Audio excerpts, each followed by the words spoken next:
Hello everybody and happy Mother's Day from Camino Teacher. So I will talk to you today about my mother. My mom was the best. She stood by me, even though I made some really bad choices in my life. She was with me through thick and thin. She believed in me.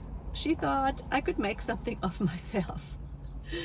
And after a very difficult high school experience in Germany, I made the somewhat insane decision to leave and build a new life in Tennessee in the United States of America. That was not easy. It meant distance, uncertainty, sacrifice. But my mother supported me. She wanted me to have a chance to build a life where I could be happy and succeed. And succeed I did, thanks to my mother's support. In 1981, when I graduated from the University of Tennessee, Knoxville, she came to celebrate with me.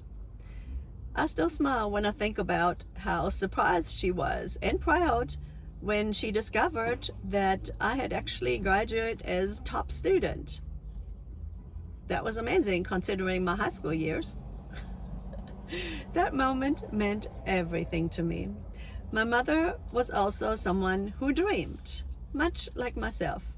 Like my dream, my little house on the Camino de Santiago, it's a place of peace, reflection, and joy.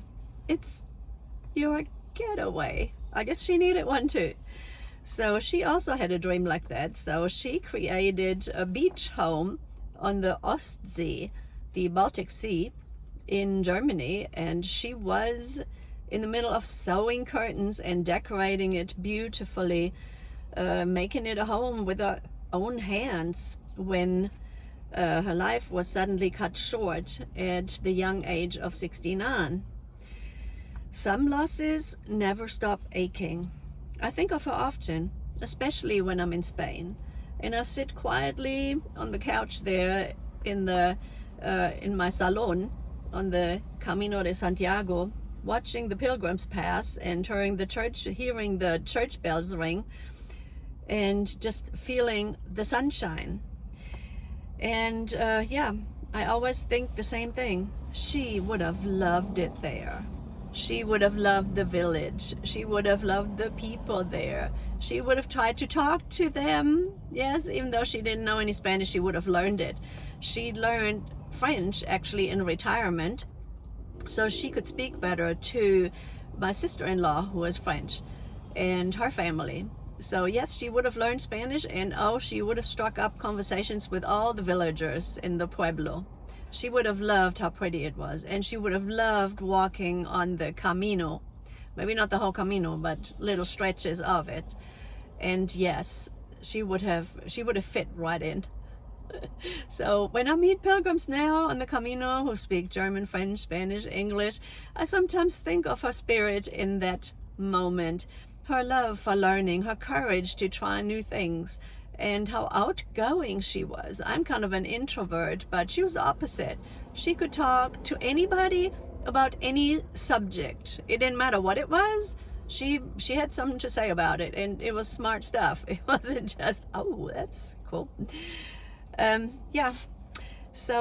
Words cannot express how much I miss her. Not a day goes by that I don't wish I could tell her one more story about the Camino, that she would call me on the phone one more time on my birthday. So if your mother is still with you, please do call her today. Visit her. Tell her you love her. Tell her thank you. Because one day, all we have is memories. And if we're fortunate, those memories become treasures that walk with us the rest of our lives. Just like a long Camino journey. To my mother, thank you for everything. And to all the mothers watching, have a very, very pretty, nice, beautiful Mother's Day. Until next time, buen camino to everybody, and cherish the people you love. I hope you enjoyed today's video about my mother. Let me show you a picture of my mother. See if you can see it. That was my mother. Yeah. She had a little problem with her hands because when she grew up, she was a teenager in the midst of the war. So I don't know, she had contracted something during the war, but yeah, she has some kind of hand issues, but it didn't stop her from anything. So yeah, everybody, y'all be brave out there. It's a harsh world. Okay, everybody have a great Mother's Day.